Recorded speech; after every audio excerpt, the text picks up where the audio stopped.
ನಂಬಿಕೆ ಧರ್ಮ ಮತ್ತು ಉಪಾಸನೆಯ ಸ್ವಾತಂತ್ರ್ಯವನ್ನು ಸ್ಥಾನಮಾನ ಮತ್ತು ಅವಕಾಶಗಳ ಸಮಾನತೆಯನ್ನು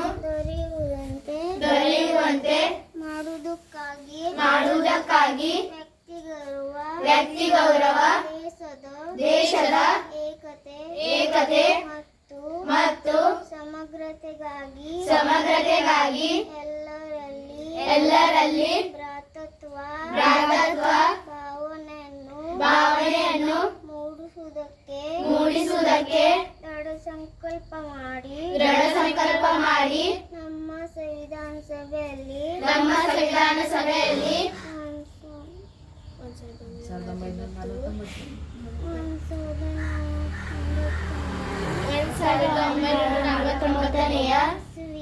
ಇಸವಿಯ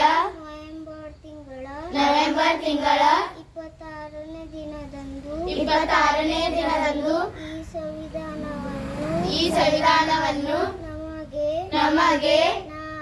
ನಾವೇ ಅರ್ಪಿಸಿಕೊಂಡು